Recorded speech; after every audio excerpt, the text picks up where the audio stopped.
bah en fait les gens qui sont morts, on les sort de l'étude. Du coup ça fausse un petit peu statistiquement. Mais là c'est pire dans le cadre des études Raoult, puisque on rebascule ces morts, les gens qui ont pris le traitement, mais moins de 3 jours en l'occurrence, dans le groupe contrôle. Donc les gens qui ont pris son protocole sont dans le groupe contrôle. Est-ce que ce monde est sérieux, disait la chanson. Le début de Hold Up était plutôt factuel, je trouve. Plutôt factuel, bah écoute, on reviendra sur ce qui est factuel, sur ce qui est de l'opinion, sur ce qui est présenté comme des faits et qui n'est pas recoupé de faits. Et la fin, par contre, est assez fantaisiste. On reviendra là-dessus aussi. Donc, Hold Up, qu'est-ce que c'est? Hold Up, c'est un reportage, un documentaire, présenté comme un documentaire, qui a changé d'affiche, hein, d'ailleurs, qui dénonçait un des médias qui les a invités et qui, dans un des yeux de l'affiche, je sais plus si c'était CNews ou un autre, qu'ils ont échangé contre l'AFP. Un reportage qui, souvent, se fait dégager de YouTube, qui est présent sur Odyssée. Comme le disait Lisandre, ça a au moins le mérite de faire découvrir la plateforme Odyssée. On commence donc par ce qui est vrai dans ce reportage, parce que j'ai réussi à trouver des choses vraies. Donc la première chose que j'ai trouvé de vrai, c'est effectivement le confinement aura des conséquences économiques, très probablement néfastes. Peut-être, si on essaie de voir la chose en termes d'opportunité, peut-être l'occasion de repenser notre système basé sur une croissance infinie, vers l'infini et au-delà, avec des ressources limitées et même en diminution. Une autre chose que j'ai trouvé de vrai, la communication, et j'en ai déjà parlé sur cette antenne plusieurs fois, la communication du gouvernement sur les masques et la gestion des stocks de ces derniers a été une calamité, un désastre. Et d'ailleurs, la traduction, en fait, la communication n'était souvent que la traduction de l'état actuel à un instant T des stocks de masques. Donc, que c'était Greg Tabibian qui résumait ça, je suis pas toujours d'accord avec Greg Tabibian, mais la punchline était plutôt rigolote, c'est oui, bah, les masques, tant qu'il y en a pas, c'est interdit, vous verrez que dès qu'ils en auront, ça deviendra obligatoire. Alors c'était pas interdit, mais c'était déconseillé aux personnes qui n'étaient pas malades et qui n'étaient pas des professionnels de la santé à ce moment-là. C'est d'ailleurs pour ça qu'ils le déconseillaient, hein. On en a déjà pas assez pour les soignants, gardons le peu qu'on a pour les soignants, disons aux autres gens, bah non, bah, désolé, c'est priorité. Mais on peut pas leur dire, tu n'en auras pas, c'est priorité aux médecins. Donc on leur dit, t'inquiète, ça sert à rien. C'est quand même factuellement un mensonge, et je suis d'accord avec Hold Up sur ce point. Captain Fact de Hold Up. Il paraît que oui, que Captain Fact est en train de bosser sur le reportage. Je sais pas où ils en sont, si vous avez des infos là-dessus. Dis-leur ce que t'as pensé de Hold Up. Voilà, elle n'a pas pensé grand-chose, quoi. Elle était avec moi quand je l'ai regardé, mais bref. Autre chose de vrai, l'étude Mera et al, et d'ailleurs ça a été un mea culpa parce que je me suis fait partiellement avoir, même si j'avais dans mon émission consacrée au sujet déjà soulevé des points que je trouvais problématiques dans l'étude, alors que le scandale n'avait pas encore éclaté. Donc Mera et al, donc ce qu'on appelle le Lancet Gate généralement, qui était, c'est pas le premier Lancet Gate, hein, pour moi le vrai Lancet Gate c'est Wakefield et al. En 1998, rétracté seulement 10 ans plus tard, hein, justement une publication anti-vax dans The Lancet, rétracté seulement 10 ans plus tard en 2008, et donc ça c'est un tout autre sujet, mais qui n'est pas tout à fait sans rapport avec ce qu'on va évoquer ce soir. Donc Mera et al par contre c'était de la merde, oui on est d'accord, il y a au moins un des 4, parce que c'était 4 chercheurs, il y en a au moins un des 4, celui qui possédait sur J-Sphere, qui a bullshit complètement les autres, peut-être que les autres l'ont fait de bonne foi, mais en tout cas celui qui avait sur J-Sphere, je ne me souviens plus, et bienvenue à toi Métissoïde. Et donc voilà, Mera et al c'était de la merde, mais ça a été rétracté, c'est pas la première ni la dernière publication spécialement dans le domaine médical qui sera rétractée. D'ailleurs le boss de The Lancet a souvent, Richard Dawkins je crois, non, Richard quelque chose, je ne sais plus, Richard Dawkins c'est quelqu'un qui a rien à voir, et qui a souvent pesté un petit peu sur le système de publication médicale. On aura l'occasion d'y revenir. Alain Sural qui donne 1 euro à la rédaction. Faites comme Alain Sural. Une autre chose avec laquelle, vous voyez, j'en trouve, avec laquelle je suis d'accord avec Hold Up, c'est plus une opinion que quelque chose de factuel. On peut être d'accord, on peut ne pas être d'accord. Le fait que la santé soit actuellement principalement aux mains d'acteurs privés, moi ça me dérange. Des acteurs privés qui sont assujettis à des notions de rentabilité et de croissance, et ça pose problème d'une manière systémique. À mon sens, la santé, tout comme le travail, tout comme le logement, devrait être des droits et non pas des marchés. Mais il s'agit ici évidemment que de mon opinion, qui sur ce point rejoint l'opinion des réalisateurs et de Hold Up. Oui, retirer des plateformes Vimeo et Odyssée. Non, c'est tout à fait disponible sur Odyssée. Je vous ai mis le lien d'ailleurs. Mais bordel, j'ai le lien! Mais bordel, j'ai le droit! C'est louche tout de même cette censure. Alors, la censure, elle n'est pas forcément étonnante, hein. C'est-à-dire que YouTube, ils l'ont annoncé que les thèses conspirationnistes autour de la Covid ne sont pas tolérés. Alors c'est de la censure, mais c'est pas étonnant étant donné que ça fait plusieurs mois, étant donné que ils l'avaient annoncé et que du coup ils le font. Alors on peut être pour, on peut être contre. Moi personnellement j'aime pas tellement la censure, je préfère que tout le monde puisse s'exprimer et puisse débattre. Alors je suis un peu revenu du débat contradictoire en live en face à face. Je pense que c'est mieux un débat un petit peu comme le fait Mr Sam, c'est-à-dire t'as quelqu'un qui n'est pas d'accord avec toi, qui va faire une capsule de 5 minutes, toi tu vas répondre dans une capsule de 5 minutes, mais tu as le temps de réfléchir, le temps de sourcer, t'es pas dans un débat live. Et là c'est là que naissent généralement les meilleurs échanges, les meilleures idées. Au plus ils censurent, au plus ils font la pub. Et il y a aussi ça, il y a un petit effet stressant évidemment, là qui est caractérisé, qui est manifeste, c'est-à-dire... Un effet stressant, non, puisque les grands médias n'ont pas essayé de le cacher. Ils en ont parlé, alors pour dire que c'était conspirationniste et ils ont un peu bâclé le boulot. À mon sens, on va essayer de faire mieux ce soir avec nos maigres compétences, parce que moi je suis pas une rédaction avec des milliers de personnes, avec un capital, des actionnaires. Je suis tout seul avec vos dons, hein, et mon raton laveur qui m'aide bien, mais bon quand même. Et je ne suis pas virologue, je ne suis pas épidémiologiste, mais par contre j'ai la faiblesse de penser, savoir comment rechercher, recouper, vérifier des informations, et c'est ce qu'on va essayer, c'est ce que je vais soumettre à votre sagacité ce soir. Encore un point avec lequel justement je suis d'accord, j'ai même pas fait exprès de faire cette transition. Est-ce que la presse est indépendante? Le reportage met en avant que le monde est financé par Bill Gates, en l'occurrence il s'agit du monde Afrique, au titre duquel ils ont reçu 4 millions de dollars de subventions sur 5 ans. Donc ici il est question d'une subvention, non d'une prise de participation au capital du journal. T'as pas de compte à rendre, mais merci, tu ne mords pas tellement la main qui te nourrit, on a envie de dire, donc peut-être qu'ils auront moins tendance à taper sur Bill Gates au monde. Et comme on le sait, ça justement, c'est un soupçon quelque chose avec lequel je suis d'accord, c'est tout simplement, voilà, sur gatefoundation.org, je vous mets le lien dans le chat, je vous le remettrai dans la description de la rediff, puisque je ferai une rediff en version courte et augmentée. Épuré et augmenté comme j'aime l'appeler. 2019, 2017, 2016, 2016 et donc voilà, ça fait à la fin, ça fait un montant de même plus de 4 millions là. Ça reste pas, c'est pas le budget d'un gouvernement, mais tout de même. Donc surtout les rédactions qui sont un petit peu à l'affût et à la bois à mesure que leur lectorat se réduit comme peau de chagrin, évidemment. Croire en la neutralité des médias, c'est comme croire au Père Noël, je plus sois, mais des milliers de fois, Falcon, des milliers de fois. Alain Sural, bonsoir à tous les auditeurs. La démocratie, c'est le débat contradictoire. Voici la dernière vidéo de Dirty Tommy sur le sujet. Quand on est sûr de sa position, on n'a pas peur du débat. Il a fait un débat, Dirty Tommy, parce que j'ai vu, on va parler de Regil Gorilla qui a fait une vidéo sur le sujet. 4,3 millions. Merci pour le calcul en accéléré, Necromus. Et donc, je suis d'accord sur la pluralité. Alors, la neutralité des médias, la pluralité elle est possible, la neutralité elle est illusoire. Il n'existe pas de neutralité, il n'existe pas de pure objectivité. On ne peut que tendre asymptotiquement vers elle, mais sans toutefois s'absoudre de ses propres convictions et de ses propres biais, de sa propre subjectivité, des êtres humains qui composent une rédaction par exemple. Par rapport au manque d'indépendance des grands médias, est-ce que ça pose problème? Je le disais, évidemment que oui. Raison pour laquelle il existe des rédactions qui reposent uniquement sur le financement de ses lecteurs, comme Mediapart, un autre que j'aime beaucoup citer, Gamecult, ou cette modeste radio d'ailleurs, faites comme Alain Sural, faites des dons. Et on va passer à toutes les affirmations qui me semblent erronées, trompeuses, approximatives, non sourcées, et du coup, je vais clore la première partie de cette analyse sur vos réactions. Et en censurant les complotistes, disent « Alors regardez, on a raison, oui, c'est ça le problème. » Ce qui est aussi comme souci, c'est, je sais plus, c'est...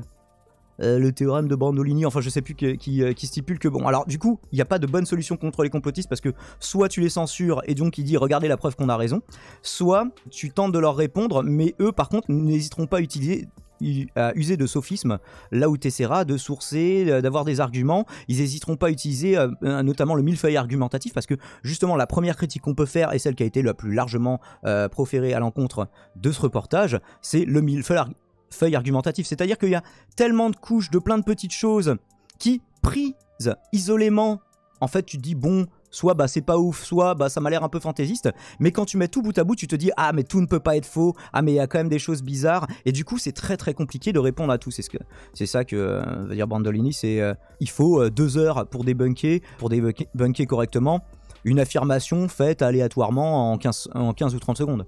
Et ça, c'est quand même problématique. C'est-à-dire que du coup, c'est un combat perdu d'avance. Mais j'aime bien les barreaux d'honneur. J'aime bien quand même les combats perdus d'avance. Donc je suis là. L'ultra-crépidarianisme est la maladie du siècle. Et effectivement, il y a un gros symptôme d'ultra-crépidarianisme. C'est un mot assez compliqué qui rapporte des points au Scrabble. Pour caractériser les personnes qui parlent en dehors de leur domaine de compétences.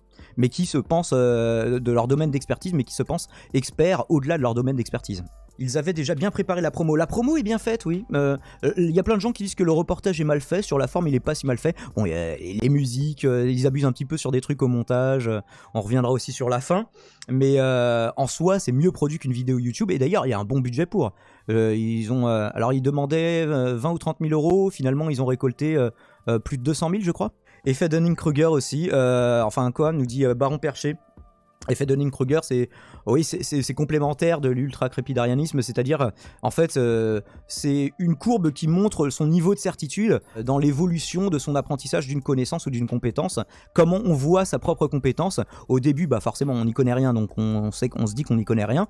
Quand on commence à apprendre des choses, on surestime ses compétences. Ensuite, quand on commence à apprendre plus de choses, en fait, on sait qu'on ne savait rien et en fait, finalement, on sous-estime ses compétences après les avoir surestimées. Bref, effet Dunning-Kruger, je vous laisse checker, c'est pas tout à fait le sujet, même si c'est un corollaire assez intéressant, effectivement. Parce que là, j'ai réussi à trouver presque une page d'affirmations ou d'opinions avec lesquelles j'étais soit en accord, soit qui se vérifient. Maintenant, on va passer à l'inverse, et là, je crois que j'ai 6 pages, donc... Bah du coup il y a 1/6 de vrai comme if. Si tu veux être pris au sérieux, tu peux pas dire que des mensonges de toute façon. Il faut toujours mêler un petit peu les deux, que tu le fasses volontairement ou que tu te trompes d'ailleurs. Je n'accuse pas les auteurs du reportage de volontairement disséminer des informations mensongères. Donc la première chose...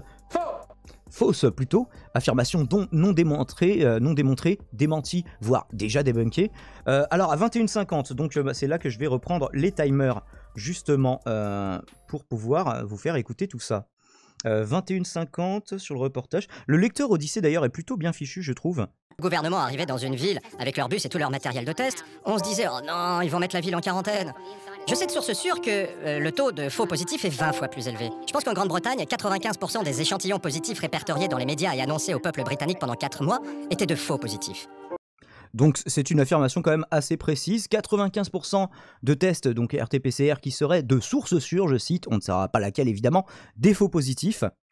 Donc, alors, encore une fois, bon, je reviendrai là-dessus, il y a beaucoup de fois où ça s'appliquera. Ça n'est pas à moi de démontrer que ce sont des faux positifs à 95% du temps. C'est une affirmation qui est quand même suffisamment extraordinaire pour qu'ils conviennent de ne pas inverser la charge de la preuve et donc que ce soit à eux de les montrer, de le sourcer. Malheureusement, ce n'est pas le cas. Alors sûrement qu'il y en a des faux positifs, non. On a notamment parlé du nombre de cycles, alors moi je ne suis pas un spécialiste du sujet, qui fait qu'au-delà d'un certain nombre de cycles, on pouvait trouver un petit peu n'importe quel virus, et donc ça c'était un petit peu débattu. De là à dire que 95% des tests RT-PCR au Royaume-Uni sont des faux positifs, conviendrait, quand tu fais une affirmation aussi étonnante et aussi précise, ce serait bien d'aller jusqu'au bout de la démarche. 39-25, encore une affirmation étonnante. Donc voilà, c'est l'utilité aussi, c'est que vous tapiez pas tout le reportage. Je le fais pour vous. Si on arrive à des chiffres qui sont ridicules, à 10 000 morts ou même moins, qu'est-ce qui va se passer? Il y a beaucoup de pays qui sont en train de recompter des morts. Il faut réaliser qu'on a interdit les autopsies. Pour quelle raison, là aussi? Instruction de l'OMS, etc. Ceux qui ont un peu bravé les choses sont les Allemands qui ont fait des séries d'autopsies et qui ont justement permis de mieux comprendre ce qui se passait. D'accord, donc... On a interdit les autopsies sur les décédés de la Covid sur ordre de l'OMS, selon cette dame. Donc voici les vraies recommandations de l'OMS qui n'ont fait qu'inciter à la prudence lors des autopsies, particulièrement concernant les poumons ou toutes les manipulations, tous les actes qui pouvaient générer une contamination par aérosol. Donc la conduite à tenir en matière de lutte anti-infectieuse, vous allez vous l'ouvrez en entier. Seuls les poumons peuvent être contagieux s'ils ne sont pas manipulés correctement au cours d'une autopsie, sinon les cadavres ne transmettent pas la maladie. On croit souvent que les personnes qui sont décédées d'une maladie transmissible devraient être incinérées, mais ce n'est pas vrai. Les poumons et autres organes pouvant encore contenir du virus vivant et les mesures de protection respiratoire supplémentaires seront nécessaires pendant les actes générant des aérosols, par exemple les actes qui génèrent des aérosols de petites particules, donc contamination par l'air, aérosol, tels que l'utilisation de scies électriques sans aspiration ou le lavage des intestins. Donc, est-ce que c'est une interdiction des autopsies, là, faite par l'OMS? C'est la dernière version à jour, elle n'a pas été mise à jour depuis, je sais plus, c'est mars ou avril, mars ou 24 mars 2020. Donc encore une fois, encore une affirmation du coup qui n'est pas étayée de fait, qui n'est pas sourcée, pourtant qui est affirmée avec force. Lisandre qui nous dit une affirmation non étayée dans un documentaire d'ailleurs, complotiste, comme c'est étrange. Bah alors, oui, mais je veux pas prendre la posture de ce reportage est complotiste dès le début. C'est au fur et à mesure qu'on voit des affirmations non étayées, de preuves non étayées de sources, et qui pourtant sont affirmées avec force, avec véhémence, avec prosélytisme même. Là, on peut en déduire que c'est quand même quelque chose de conspirationniste. Mais de base, même si forcément les personnes que je vois apparaître dans le reportage, et on y reviendra, je les ai vues dans plein d'autres contextes où j'ai été amené à beaucoup douter de ce que ces personnes nous disaient, donc, et même des fois à vérifier que ce qu'ils nous disaient était faux. Donc oui, ce sera peut-être la conclusion, mais il ne faut pas que ce soit le préalable de notre raisonnement. Revenons à nos moutons, à nos moutruches, comme dirait l'autre. Revenons à nos moutruchiens, on va le garder ça. À 1:13:35... Ah, on va parler du Rivotril, justement, El Famoso Rivotril. C'est dommage qu'on n'ait pas Dioclo ce soir, Dioclo qui justement est un professionnel de la santé, qui connaît un petit peu le sujet. Je crois que d'ailleurs la première fois qu'il était intervenu chez moi, c'était pour en parler lors de ma première vidéo sur Jean-Jacques Crèvecoeur, à laquelle je vous renvoie. Donc 1:13:35, 1:13:26, voilà, comme ça on a quelques secondes de contexte à chaque fois. En 2 mois, elle n'a plus de visage. Pour protéger qui, nos anciens ?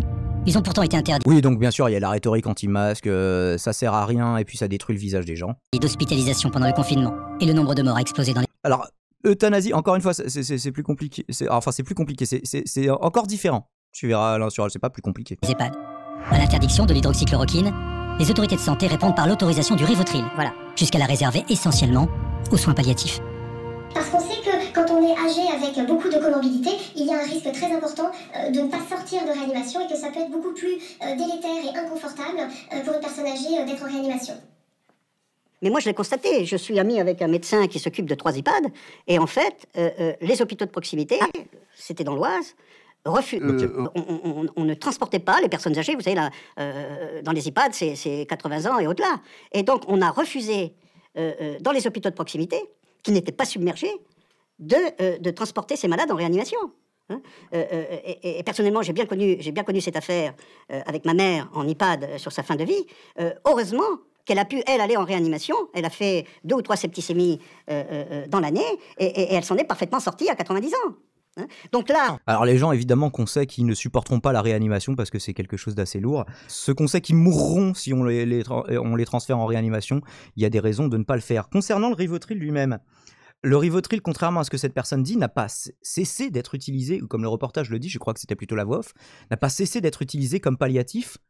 On ne l'utilise pas pour répondre à l'insural, ni pour euthanasier, ni pour assassiner, parce que c'est quand même ça que quand tu tues les gens que ce soit avec du Rivotril ou autre chose, sans leur consentement, c'est pas la même chose que les euthanasies avec leur consentement. Ça n'est pas la même chose que de les accompagner des gens qui sont de toute façon condamnés, c'est ça, les soins palliatifs. C'est des médicaments qu'on va te donner, des soins qu'on va te donner pour de confort en fait, tout simplement, pour que ta fin soit moins douloureuse que, en l'occurrence dans le cas de la Covid, tu ne t'étouffes pas, toi, tu n'agonises pas en étouffant pendant de longues heures. Ce qui peut arriver, ce sont des erreurs de pronostic vital, et c'est toujours regrettable, hein, des erreurs de diagnostic, des erreurs de pronostic vital, ça peut coûter la vie des gens, hein. Ça arrive. Bon, ils sauvent plus de gens, encore une fois, balance bénéfice-risque. Heureusement que les hôpitaux sauvent plus de gens qu'ils n'en tuent, mais ça arrive qu'ils en tuent. D'ailleurs, il y avait un épisode de Scrubs, qui est une série humoristique, mais qui parle du domaine hospitalier, où il y a un interne, justement, qui se fait rudoyer par son supérieur à l'hôpital, et le mec, il lui dit, non, la question, arrête d'être obsédé par ça. La question, c'est pas si tu vas finir par tuer quelqu'un par ton incompétence, c'est quand. On peut penser que quelqu'un est condamné alors qu'il a encore des chances de s'en sortir, de lui prescrire du Rivotril en pensant que de toute façon il va mourir, alors qu'il aurait peut-être pu être sauvé. Ça peut arriver, mais ce sera un cas sur combien? Est-ce qu'on peut faire des généralisations à partir de ce genre d'exception? Et c'est encore une fois, c'est dommage que Dioclo, puisqu'il connaît un petit peu le clonazépam, il connaît un petit peu la molécule, c'est du coup utilisé comme ça, ou alors il conviendrait de le démontrer. Moi, ce que j'ai réussi à trouver justement à ce sujet, c'est une déclaration de la Fédération des pharmaciens d'officine qui vous dit « La prescription de Rivotril a dans ce cas pour objectif la prise en charge palliative des patients confrontés à un état asphyxique et ne pouvant être admis en réanimation, justement, ou pour lesquels une décision de limitation de traitement actif a été prise. » Et donc, je vous mets le lien, vous l'avez ici à l'écran, vous l'avez ici dans le chat, et vous l'avez en rediff dans la description. Dans ce cas, les patients ont-ils signé leur accord? Il faut que ce soit, alors dans le cadre d'une euthanasie, il faut évidemment l'accord. Dans le cadre de soins palliatifs, il faut l'accord du patient ou si il n'est plus en état de donner son accord, celui de la famille. Poursuivons parce qu'il y a beaucoup de choses à dire dans ce reportage, beaucoup de choses à dire. Bill Gates, l'ami Bill Gates, est-ce que vous aimez Bill Gates? Eh ben non. Oh non. En quoi les vaccins de Bill Gates ont-ils été un peu forcés? Est-ce qu'ils ont causé 400 000 handicapés en Inde? On va justement écouter l'extrait qui a 1:25:45 et qui nous parle de ça. Alors j'espère que j'aurai pas de problème de droit d'auteur, mais pour la rediff, j'essaierai de tricher pareil. Par avance, pour les gens qui me disent « Oui, t'as accéléré les voix, t'as modifié l'image », je le fais pour des problèmes de droit d'auteur. Pour l'épidémie qu'il annonce, il est déjà à l'ouvrage, en vaccinant les autres. Aujourd'hui, le milliardaire se retrouve face à un autre géant, l'avocat Bob Kennedy, qui a lui près de 400 000 dossiers d'enfants handicapés, à la suite de vaccinations en Inde un peu rapides et parfois forcées.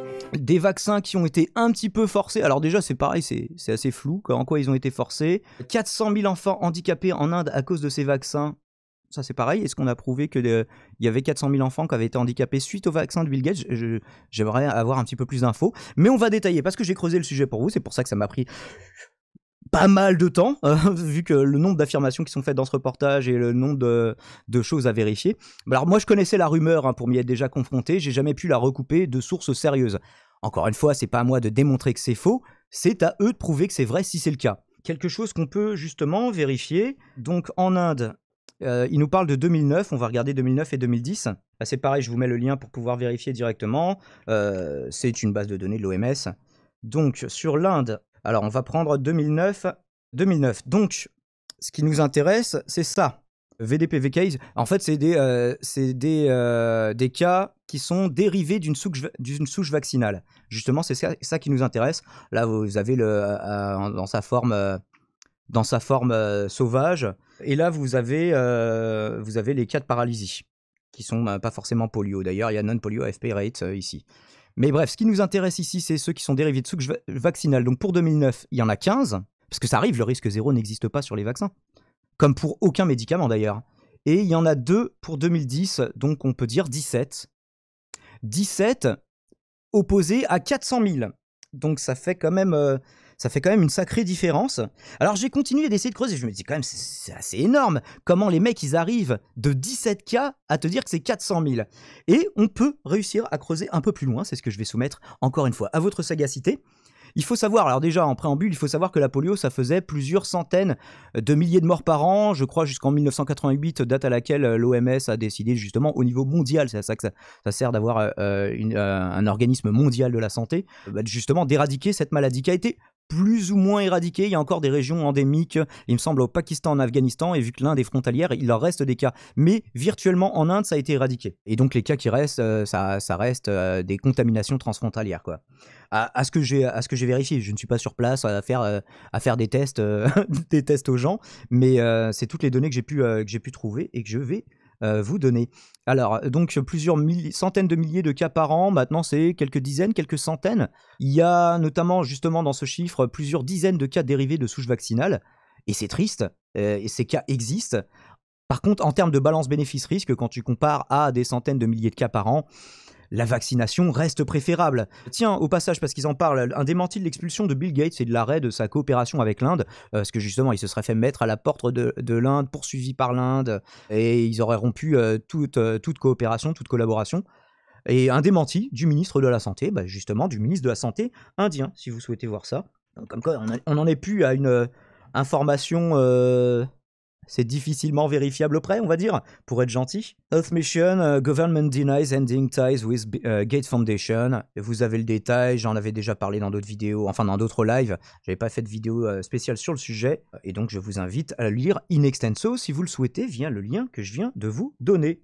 Mais à la limite, ça ce n'est qu'un détail. Et ce qui nous intéresse, c'est justement cette affirmation. 400 000 enfants paralysés, c'est quand même quelque chose.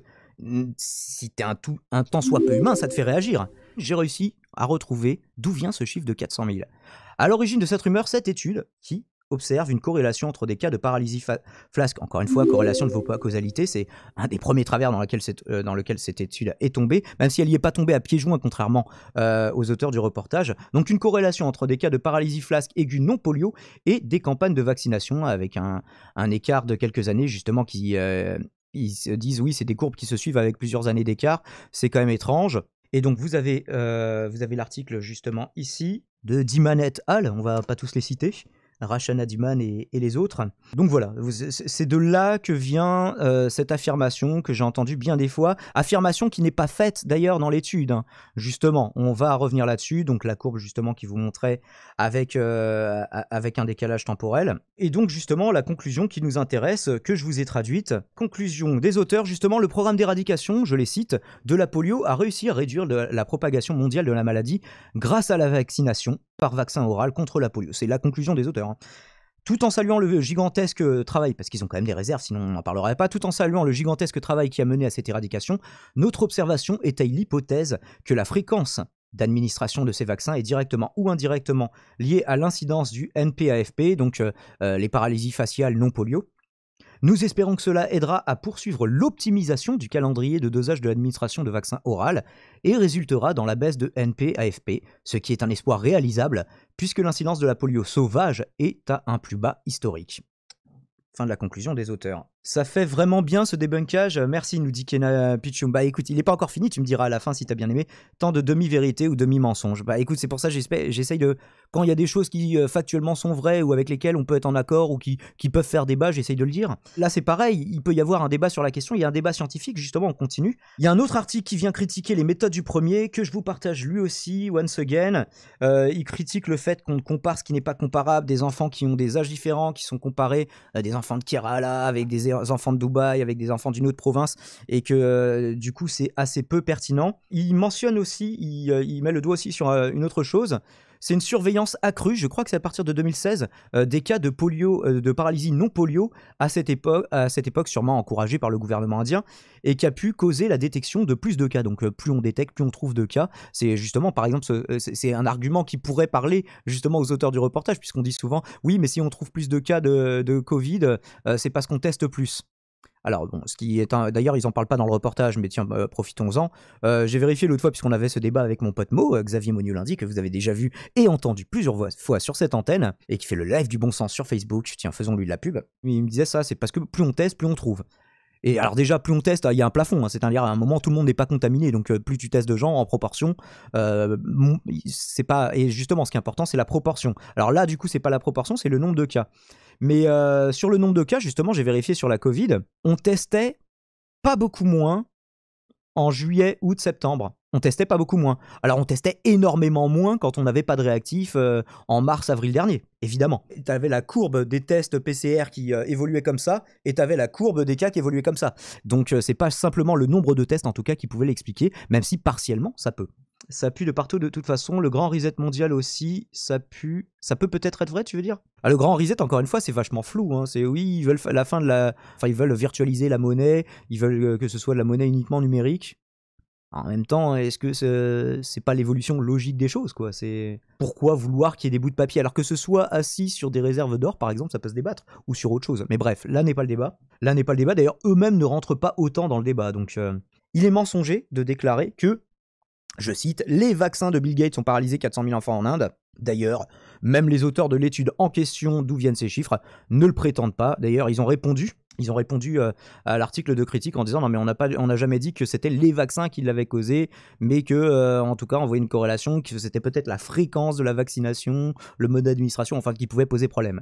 Donc je vous renvoie à la conversation en question. Plus de détails sur la poliomyélite par l'OMS, justement, une maladie qui est quand même assez grave, une paralysie à vie, des déformations, enfin c'est handicapant à plus d'un titre, quoi. Qu'est-ce qu'on a d'autre dans la boîte à nuggets? À 1,3529. Ah tiens, 1,3529. Et on va pouvoir arriver sur le sujet... Viens prendre ta chloroquine! Que vous attendez tous, évidemment, dont on a déjà beaucoup parlé, donc on va pas rentrer trop dans le détail. J'ai déjà fait plusieurs vidéos sur le sujet, hein, donc... Covid en 2 patients, l'épidémie étant derrière, officieusement pour faire barrage à l'hydroxychloroquine qui affichait les meilleurs résultats intermédiaires face au placebo, comme le montre ce croquis. Comme le montre ce croquis, donc des résultats supérieurs face au placebo. On est tous d'accord qu'on a entendu cette affirmation. Donc, ce qu'il montre, c'est un tableau de l'étude Gautret et al., qu'on appelle souvent la première étude Raoult, qui concerne la chloroquine. Viens prendre ta chloroquine! Viens prendre ta chloroquine, évidemment. Outre les nombreuses critiques adressées à cette première étude, les échantillons insuffisants, quelques dizaines de personnes, vingtaine de personnes, comparaison de patients qui sont soignés dans des conditions différentes, des fois à des centaines de kilomètres d'écart dans des hôpitaux différents. Bref, le meilleur récapitulatif des critiques qu'on peut émettre sur cette étude, je vous le mets ici dans le chat. Donc une review qui est sortie justement où il a fait un vrai travail de reviewing, de peer review, ce qui n'a pas été fait dans ce qui restera à jamais un préprint. Les études de Raoult sur la chloroquine restent toujours des préprints, c'est-à-dire qu'ils n'ont pas de peer review, qui n'ont pas de revue par les pairs, qui n'ont pas de validation par leurs confrères. Alors, sauf quand c'est publié dans le journal de quelqu'un qui connaît, de quelqu'un... enfin voilà, les amis de Raoult qui publient, mais c'est toujours dans les mêmes journaux. Et donc en l'occurrence, ça c'était resté un préprint, il me semble. Oh, le beau croquis. Justement, je vais aussi vous donner le lien de l'étude elle-même, tant qu'à faire. Le reportage affirme donc que sont comparés ici les résultats avec des placebos, ce qui n'est pas le cas, du moins ça n'est jamais précisé dans ce qui restera justement un préprint. Il y a seulement eu des patients qui se sont heurtés aux critères d'exclusion du protocole ou qui ont refusé le traitement. Ils n'ont pas eu de placebo, ou ça n'est jamais précisé. Non, c'est directement publié, méditerranéinfection.com, ok. Vous pouvez faire une recherche sur le mot placebo, vous n'en trouverez pas. D'ailleurs, le protocole n'en parle pas quand vous regardez dans le détail. Study Population and Methods, donc c'est ça que vous devez regarder pour voir s'il y a eu une comparaison contre placebo. Sinon, vous pouvez faire la technique du feignant et faire placebo. Ah, zéro occurrence dans tout le texte. D'ailleurs, Raoult est contre les placebos. Il faut soigner les gens, il ne faut pas leur donner des placebos. Parce que le placebo, mais la colline, c'est joli aussi. 20 contre 16 dans le groupe contrôle, 36 patients au total. Donc voilà, cette étude, il y en a une deuxième, il y en a une troisième. On a parlé des différentes études et on y reviendra. Puisqu'on va rester un petit peu sur la chloroquine. Donc, même en partant du principe que là, l'étude Gautret et al. Est probante, il y a plutôt un consensus scientifique qui est inverse. Ce documentaire se trompe, ou même ment sur ce point. On va partir du principe qu'il se trompe de bonne foi. Donc voilà, un regroupement, des méta-analyses qui regroupent plusieurs études justement qui en parlent. Vous avez aussi l'article de The Lancet Rheumatology qui était plutôt intéressant, qui n'a pas été spécialement contesté à ma connaissance. Sur l'hydroxychloroquine. Viens prendre ta chloroquine! Dire que c'est un vieux médicament et que donc il n'est pas dangereux, parce qu'il y a un donc entre les deux, c'est un non-sens. Un médicament a une toxicité dans l'absolu, c'est vrai, mais il a aussi une toxicité dans des cas particuliers. Parfois, cette toxicité est accrue par certaines situations, par exemple certaines maladies, ou en combinaison avec d'autres molécules.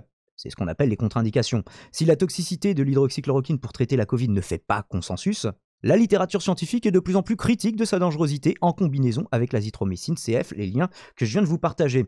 2, ça n'est pas parce que, on entend souvent, oui, c'est parce que c'est pas cher, donc ils en veulent pas. Mais ça n'est pas parce que c'est pas cher que ça fonctionne. Et en tout cas que ça fonctionne dans le cadre de la Covid, parce que l'hydroxychloroquine, ça fonctionne très bien pour traiter les lupus et le paludisme. Pour la Covid-19, on ne l'a jamais prouvé, même si, évidemment, on aimerait bien un médicament qui est disponible, qui est pas cher, comme le dit le reportage, c'est disponible, c'est pas cher, c'est efficace. Oui, c'est disponible, c'est pas cher, mais est-ce que c'est efficace? Et ils font du fait que ça se prenne par voie orale comme d'un argument positif aussi. Bon, pourquoi pas? Peut-être, je sais pas ce qu'ils pensent des suppos. En tout cas, ils me donnent pas l'impression d'aimer les seringues. 3. Sur l'hydroxychloroquine toujours, les études qui valident son efficacité tendent en général à ne pas mettre en place de double aveugle ou de randomisation. D'ailleurs, je ne connais pas vraiment d'exception, mais peut-être qu'il en existe.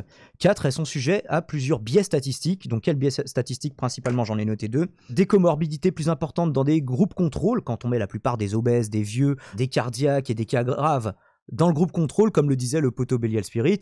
On appelle plus ça un groupe contrôle, on appelle ça un groupe cercueil. Donc on peut rien en déduire sur le groupe test. Si les groupes ne sont pas comparables, il faut comparer ce qui est comparable. Si tu mets plus de gens à risque dans un groupe que dans l'autre, c'est à ça que sert la randomisation, justement. Deuxième biais statistique, le biais de temps immortel. Si une personne ne prend pas le traitement pendant X jours, par exemple, c'est quelque chose qui est souvent dit par Didier Raoult, parce que par exemple, elle décède avant, ça compte pas. Donc ça voudrait dire, normalement, on se dirait, on la sort de l'étude, ok ? Pourquoi pas? Mais alors du coup, plus tu augmentes le X, le nombre de jours qui correspond à X, par exemple, si tu dis oui, mais mon traitement, il faut attendre 3 semaines, et dans 3 semaines, en fait, les gens qui sont morts, on les sort de l'étude. Du coup, ça fausse un petit peu statistiquement. Mais là, c'est pire dans le cadre des études Raoult, puisque on rebascule ces morts, les gens qui ont pris le traitement, mais moins de 3 jours en l'occurrence, dans le groupe contrôle. Donc les gens qui ont pris son protocole sont donc groupe contrôle. Est-ce que ce monde est sérieux, disait la chanson. Donc affirmé comme à 1,0350, et je vais vous le retrouver du coup... En février, il démontre grâce à des essais cliniques que l'hydroxychloroquine est efficace sur des malades.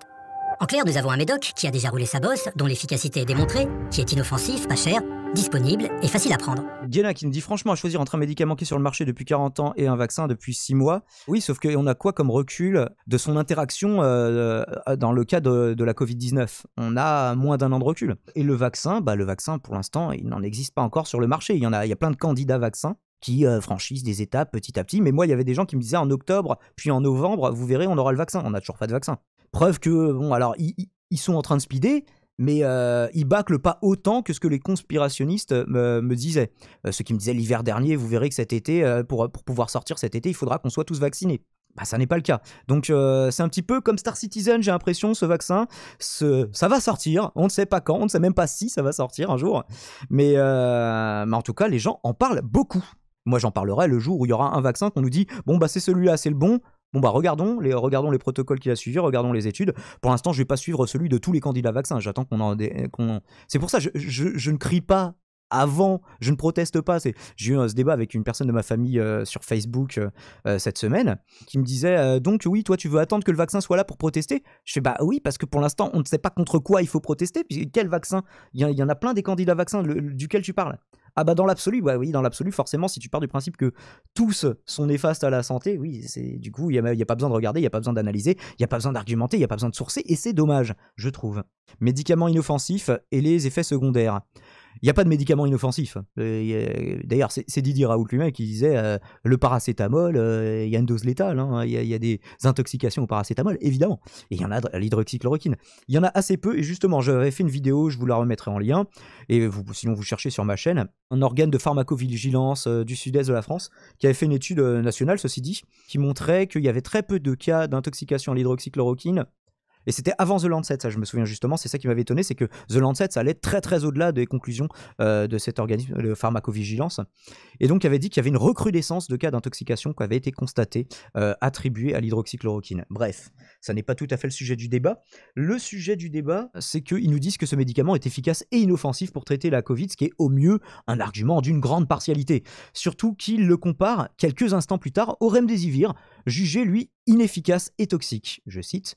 En réalité, c'est le cas des 2 molécules, même s'il est vrai que la seconde est beaucoup plus chère que la première. Remdesivir, c'est plusieurs milliers de dollars, alors que c'est 3 balles pour de la chloroquine. D'ailleurs, justement, c'est ça qui est amusant, parce que le reportage sous-entend un moment plus loin, j'ai pas noté de timer, que le Lancet favorise, via son conseil d'administration, ce traitement, le remdesivir, donc, du laboratoire Gilead, alors que c'est par une étude avec randomisation publiée dans The Lancet qu'on sait que le remdesivir n'a pas d'utilité probante pour traiter la Covid. Donc c'est quand même vachement mal joué de leur part. Ils ont infiltré The Lancet pour faire passer leur médicament à 3 000 $, et le journal il dit bah non, ça sert à rien. C'est quand même con, la conspiration est vachement mal foutue. S'il y a conspiration du coup. Mais après, conflit d'intérêts, ça ne veut pas dire, ou lien d'intérêt, ça ne veut pas dire conspiration organisée avec tous les acteurs, coordonnés volontairement, etc. Par contre, les liens d'intérêt existent et ils posent évidemment problème. Alors, ensuite, qu'est-ce que j'ai noté? Une petite parenthèse sur, oui, leur critique des médias mainstream, qui sont critiquables à bien des égards, hein, c'est pas le problème, raison pour laquelle moi je ne regarde plus la télévision depuis 2007. Mais le problème, c'est qu'ils font bien pire encore que les médias mainstream, parce que les grands médias, eux, ils ont donné la parole à Toussaint, Toubiana, Raoult, Montagnier, Perron, Guérin et compagnie qui mettent dans ce reportage. À défaut d'une neutralité illusoire, on en parlait tout à l'heure justement avec le chat, ils ont au moins assuré un minimum de pluralité. Bon alors après, attention, c'est la pluralité parce que ça va faire du clash, du buzz, des vues, de la pub, de l'argent. Pluralité qu'on ne retrouve évidemment pas dans Hold Up avec des gens qui pensent tous plus ou moins la même chose pendant 2h43, ce qui est assez long, je vous prie de le croire. On pourrait cependant reprocher la même chose aux vidéastes catalogués zététiciens, encore qu'il leur arrive d'inviter des contradicteurs. Mais par exemple, le live La Consulte, bon bah ils font pas venir un des mecs qui a fait Hold Up par exemple. Ils font venir que des virologues, des épidémiologistes, des statisticiens. Et généralement, c'est vrai qu'il y a une sorte de consensus entre eux. Alors après, est-ce que le consensus scientifique, ça veut dire la pensée unique ? La science n'a pas vocation à être une propagande, et quand ça le devient, bah c'est Lysenko, quoi. En réalité, sans les médias mainstream, c'est ça que je trouve ironique, toujours à vide de clash, comme je le disais, très peu de monde connaîtrait ceux qu'on appelle à présent les rassuristes, que je viens de nommer, même si leur communication se fait beaucoup sur les réseaux sociaux. Donc toutes les personnes de ce reportage, elles ont acquis une notoriété très importante grâce aux médias, même si derrière, par exemple, Raoult avait communiqué directement par internet via, je sais plus comment il s'appelle, Roussel, le mec qui fait sa communication, plutôt malin sur le coup. Autre parenthèse pour parler justement des intervenants de ce reportage. Les personnalités du reportage ne s'expriment que rarement dans leur spécialité, on parlait d'ultra-crépidarianisme tout à l'heure. Pour prendre des exemples francophones, Violaine Guérin est gynécologue de formation. Pascal Trotta, radiologue homéopathe et nutritionniste. Nathalie Deriveau est sage-femme, Jean-Dominique Michel, anthropologue autoproclamé, adepte de chamanisme, dont le profil a d'ailleurs été décrypté en septembre par Thomas Mendax-Durand de la Tronche-en-Biais. Je vous renvoie à son décryptage, pour ne pas dire débunkage. De la santé. Faites pause éventuellement pour pouvoir lire La Tronche-en-Biais. Bonne chaîne de qualité. C'est marrant parce qu'ils accusent les médias de mentir et d'être manipulateurs, mais eux ne débunkent quasiment aucun média mainstream. Oui, pourtant, ils les mettent sur leur affiche. Oui, c'est-à-dire, de toute façon, il n'y a pas de débunkage en règle, il y a des points de vue opposés qui sont exprimés. On a qui d'autre? Michel Rosenzweig, titulaire d'une licence en philosophie, qui s'intéresse à la psychanalyse. J'ai déjà eu l'occasion de parler de la psychanalyse sur cette antenne, et aux drogues. Donc, est-ce que c'est les personnes les plus pertinentes à interroger lors d'une pandémie virale? Oui, aux drogues. Je vous renvoie d'ailleurs à sa biographie. Alors, je n'en fais pas un argument, il faut étudier ce genre de sujet. Donc Michel Rosenzweig, qui prend aussi des positions assez dures contre l'islam de temps en temps. Qu'est-ce qu'on a d'autre que j'ai trouvé à 1,50-45? Ah oui, là on commence à arriver vers la fin du reportage, on commence à avoir du lourd. 1,50-45. Toujours pour comprendre la suite. Ils ont pris le virus responsable de l'épidémie de SRAS. Alors lui, je crois que c'est un professeur de chimie qui est ingénieur. Un nazi, SARS-CoV qui n'a fait que 714 morts, si vous dire. Il y en a qui nous dit tout est manipulé. Justement, quand tu commences à rentrer dans des pensées un petit peu trop englobantes, trop totalisantes, tout est manipulé. Non, il y a des choses qui sont manipulées, il y en a qui ne le sont pas, il y en a qui sont le fruit du hasard, et il y en a avec lesquelles simplement tu es en désaccord et tu penses qu'il y a manipulation parce que d'autres personnes sont en désaccord. Mais c'est encore une fois des biais liés à la subjectivité, ce qui ne veut pas dire qu'il n'existe pas de manipulation. Once again. Donc la non-dangerosité de ce coronavirus. Et ils ont inséré la séquence d'ADN de la malaria. Et puis ils ont inséré donc 157 segments d'ADN et de protéines. Ils ont inséré la séquence ADN de la malaria et 157 fragments de protéines. Alors qui sont ils? Comment est-il qu'ils ont artificiellement combiné la malaria et la Covid-19? Est-ce qu'une ressemblance d'un morceau de séquence, comme Luc Montagnier le mentionnait, suffit à en conclure quoi que ce soit? Parce que quand tu vois une suite de chiffres ou de lettres dans le séquençage, est-ce que tu peux te dire « Ah, là, il y a manipulation, c'est pas possible ». Quelle est la longueur de la suite à partir de laquelle ce serait probant? Est-ce qu'il n'y a aucun cas dans lequel c'est une ressemblance d'un morceau de séquence peut-être probante? D'ailleurs, Luc Montagnier comparait ça, en fait, lui au sida, puisque lui avait bossé sur le sida à la base. Et donc, voilà, ils n'ont pas l'air d'être tout à fait d'accord là-dessus. Alors, l'intervenant continue ensuite en sous-entendant que ce virus a été créé et modifié par l'homme en parlant d'un brevet de 2003. Alors, on ne s'attarde pas là-dessus, ça a été débunké dès janvier 2020. On dépose un brevet lorsqu'on analyse et identifie l'ARN d'un nouveau virus, ainsi que ses applications à des fins de dépistage et vaccinales. Est-ce que ça veut dire que l'on a créé un virus ? Non. Alors, ce qui a induit de la confusion, c'est qu'il y a le terme inventeur qui revient plusieurs fois dans le papier. Et l'inventeur dans le sens de découvreur, dans le sens de personne qui a décodé l'ARN et qui propose une base à partir de ses travaux, justement pour faire un vaccin ou des tests de dépistage. Par exemple, est-ce que Champollion est l'inventeur des hiéroglyphes ? Donc Pasteur n'est pas l'inventeur de la Covid-19. Enfin, c'est à peu près la même chose. Normalement, vous voyez déjà quelle sera la chute de cette hypothèse, mais je vous mets le lien justement, encore une fois, du document qui cause ce genre de réflexion. Justement, le brevet EP1 694 829 B1, brevet européen donc. Et effectivement, alors dans les premières pages, on voit ce dont il est question et on va y revenir. Mais effectivement, à partir de la page 150, on voit apparaître, voilà, Artificial Sequence. Et c'est ça, en fait, c'est en voyant marquer Artificial Sequence plusieurs fois et se répéter, c'est comme ça qu'il en a déduit que c'était un virus qui avait été créé par l'homme artificiellement en laboratoire. Qu'est-ce qu'on peut dire à partir de ça ? Effectivement, il y a ces mentions, mais pourquoi ? Parce que l'invention en question, c'est justement le code d'un candidat vaccin, tout simplement, parce que c'est précisé à de nombreuses reprises dans les premières pages. Alors, attendez, justement, c'est à ça que ça sert, l'outil recherche. Et vous voyez que ce qui est déposé, c'est les applications pour de futurs vaccins aussi. Donc les mentions au vaccin, les inventeurs décrivent un vaccin recombinant codant un polyeptide de la famille, on s'en fout. Et vous l'avez plein de fois de mentionner. Sont de bons candidats vaccins et peuvent être utilisés dans des composites immunogènes pour la production d'un vaccin contre le coronavirus associé au stress. Donc là, ils sont pas en train de créer le vaccin, ils sont en train de réfléchir, ils sont pas en train de créer le virus, ils sont en train de réfléchir à comment faire un vaccin. Il y a quand même une grosse différence, les copains. Vous avez le lien dans le chat si vous souhaitez vous référer au texte in extenso, eh bien vous le pouvez, plutôt que de vous fier à ce reportage. Moi je préfère vous donner les sources. Ce que ne fait pas le reportage d'ailleurs. Il n'y a même pas un petit à côté, un petit dada. Non, c'est on fait une capture où on vous surligne, où on vous entoure en rouge certains trucs, en faisant un gros zoom, histoire qu'on voit pas tellement le contexte. Et justement, on va revenir là-dessus, pas plus tard que tout de suite. Dernière partie, plutôt fantaisiste et spéculative.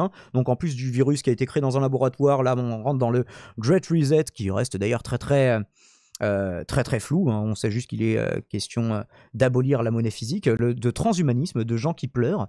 Alors, il y a 2,20-45, il y a des gens qui pleurent, bon, et c'est pas très pertinent, mais c'est pour montrer un petit peu le ton du reportage. C'est quand on essaye de vous avoir autant à l'émotion avec des gens qui pleurent et une musique triste, ça doit déclencher une alarme dans votre tête. Épouvantable. Qu'est-ce qu'on a fait à nos aînés? Qu'est-ce qu'on est en train Mais à culpa, il n'y a pas de musique. de faire à nos enfants? Quand est-ce que les gens vont ouvrir les yeux et réagir? Quand? Quel prochain décret de loi faudra-t-il pour que les... Elle m'a touché, nous dit Gwena, mais c'est justement le but. Mais le problème, c'est que l'émotion est très rarement bonne conseillère, surtout sur des sujets d'ordre scientifique, a fortiori des sujets d'ordre médical, a fortiori en situation pandémique. Est-ce que tu vois où je veux en venir dans mon raisonnement? C'est pas mal en soi que tu sois touché, c'est normal, ça prouve que t'es un être humain. Mais c'est justement ces failles de l'être humain que, volontairement ou involontairement, cette séquence exploite, de facto. Donc parlons de Laurent Alexandre, on en parlait tout à l'heure, Laurent Alexandre, une partie qui a été sortie de son contexte pour lui faire dire l'inverse de ce qu'il dit. Non, il défend pas une société où les puissants sont des dieux et où les gilets jaunes sont des inutiles et des abrutis. D'ailleurs, voici la conférence intégrale si vous voulez vous en assurer. Il y a même... Maito, je sais plus, le boss de Sud Radio qui a beaucoup de prises de position assez complotistes. Alors pas uniquement, de temps en temps, il donne la contradiction. Mais par exemple, en ce moment, comment il s'appelle? Berkoff, voilà. Et notamment Berkoff, voilà, c'est complètement, c'est à fond dans une idéologie et on donne jamais la parole à la contradiction. Mais même le boss de cette radio a dit non les gars, par contre j'aime pas Laurent Alexandre, mais vous avez coupé l'extrait à la schlag à la hache. En fait il était pas du tout en train de dire ça dans le reportage. Didier Maesto, merci. Alors je sais plus à quel moment c'est, mais vous avez la conférence en entier que je vous mets. Donc Laurent Alexandre, on peut aimer, ne pas aimer, le transhumanisme on peut adhérer, ne pas adhérer. En l'occurrence, on lui fait dire l'inverse de ce qu'il dit, et il dénonce justement une dérive possible de la société, et on fait comme si c'était son idéologie propre. 2,29,55, on commence à en voir le bout. Cet homme s'appelle Florian Gommet. C'est un jeune pas de blague sur l'allure du gars. Bon, j'en ferai peut-être une petite, mais ne nous focalisons pas là-dessus. Orateur français. À la sortie du confinement, il a pris ses jambes à son cou pour montrer qu'il existait sans doute d'autres solutions pour garder la pleine santé. 3500 km en courant, sans argent. Alors ça, on s'en fout. Les clés de la santé via l'hygiénisme, mis en transparence, mais justement, c'est là qu'on arrive. Je n'arrive plus à retrouver, mais c'est à peu près là, justement, où le reportage... j'essaierai de vous le retrouver en post-prod, c'est dommage. Une hygiène de vie adaptée à la physiologie de l'être humain permet de ne plus avoir peur des maladies. Aucune maladie, aucun virus, aucune bactérie. Une hygiène de vie adaptée à la physiologie de l'être humain permet de ne plus avoir peur des maladies, aucun virus, aucune bactérie. Justement par rapport à l'hygiénisme. Et là, on rentre enfin dans le cœur de l'idéologie, justement, je vous disais, des réalisateurs du reportage. Béchamp, Antoine Béchamp, je crois, c'est un médecin, donc une théorie du 19e siècle qui s'opposait à Pasteur, qui stipulait que le terrain était tout et la maladie n'était rien, qui a été démenti par les avancées de la science en biologie cellulaire et moléculaire. Tout ce que l'on entend souvent chez les hygiénistes tendance crève-cœur, tendance Casas Novas dont on parlait tout à l'heure, ça vient de Béchamp et de toute leur team d'Avengers naturopathes là. Donc les personnes qui tombent malades, suivant ce raisonnement, ne peuvent s'en prendre qu'à elles-mêmes, elles n'ont pas une bonne hygiène de vie. Alors évidemment, mieux vaut prévenir que guérir, me faites pas dire ce que j'ai pas dit. Bien manger, bien dormir, faire une activité physique régulière, ne pas fumer, ne pas boire, tout ça évidemment, c'est bénéfique pour la santé, mais personne ne dit le contraire. Par contre, c'est une condition nécessaire, mais pas suffisante. Il peut arriver qu'il y ait des bugs dans notre parcours de vie, qu'il y ait des bugs dans notre santé. Est-ce qu'il n'y a pas des gens en bonne santé qui cochent toutes ces cases, qui mangent bien, dorment bien, qui font du sport, qui fument pas, qui boivent pas, qui baisent et qui tombent malades malgré tout. Ah, d'ailleurs, oui, qui baisent, il y a des maladies sexuellement transmissibles, donc de toute façon. Mais donc je trouve ça problématique parce que finalement, ça va culpabiliser le patient. Finalement, s'il est malade, c'est de sa faute. Et je trouve ça particulièrement odieux. 2-31-13, donc oui, voilà, justement, on en arrivait à un explorateur, à moins qu'il s'agisse d'un cosplay particulièrement convaincant de Forrest Gump, comme le spoilait Falcon tout à l'heure, alors que c'était ma vanne, et qui nous dit en fait, la science, voilà, c'est là qu'il le dit justement. Le besoin de trouver quelque chose qui transcende la vie. Au départ, je pensais le trouver à travers les mathématiques, la science. Et puis j'ai vite réalisé qu'en fait, la science s'appuyait sur des dogmes qui ne sont pas scientifiques, qui renient l'expérience que l'on peut vivre au quotidien. Et ça, c'est pas de la science. Alors j'ai préféré me diriger vers l'expérience du corps humain. En fait, la science s'appuie sur des dogmes qui ne sont pas scientifiques. Donc, lesquels, quel dogme de la science, comment il le sait, bien sûr on n'en saura rien. On est donc ici bien dans un procès de la science qui sera comparé une minute plus tard à une religion et à une glorification de l'hygiénisme. Choix binaire d'ailleurs qui nous est proposé ici, hygiène de vie ou médicaments, hein, comme on vient de le dire, il faut évidemment les deux. Alors l'hygiène de vie suffit la plupart du temps, et puis quand il y a besoin, les médicaments, évidemment on ne prend pas de médicaments d'une manière générale tout au long de sa vie, comme ça pour le plaisir, ou dans le doute, ou par prophylaxie. Même si des fois il y a des médicaments, justement on parlait d'effets prophylactiques pour l'hydroxychloroquine dans le cas de la Covid, qui n'a jamais été démontré, notamment chez les gens qui justement prenaient l'hydroxychloroquine pour leur lupus et pour leur paludisme. On a encore quelques petites choses à noter, 2-34-15. Parlons Holocauste. Mais pour moi, on est dans la 3e guerre mondiale. On est dans la 3e guerre mondiale, mais c'est une guerre de classe. C'est une guerre de classe que les plus riches mènent contre les pauvres de la planète. Et dans cette guerre de classe, comme les nazis allemands l'ont fait, pendant la deuxième, il y a un holocauste qui va éliminer certainement la partie la plus pauvre de l'humanité, c'est-à-dire 3,5 milliards d'êtres humains. Donc, il y a un holocauste qui va éliminer certainement la partie la plus pauvre de l'humanité, c'est-à-dire 3,5 milliards d'êtres humains.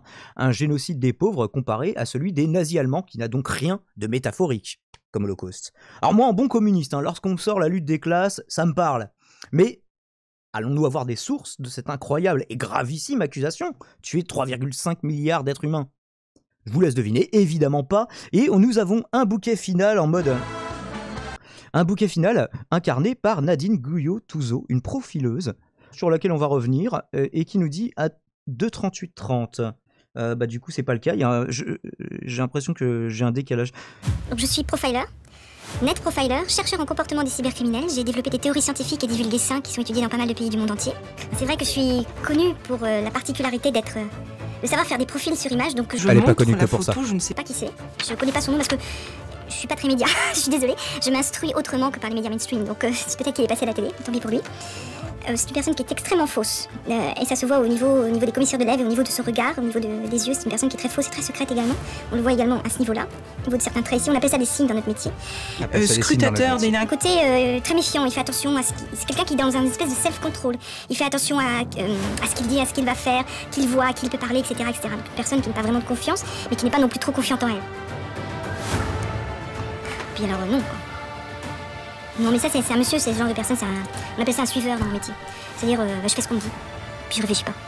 C'est aussi simple que ça, s'il faut le faire, je le fais, tant que c'est dans mes intérêts, tant que tout va bien dans ce système-là. C'est pas un décideur dans le sens propre du terme, c'est un suiveur. Donc ça c'est leur... on est d'accord.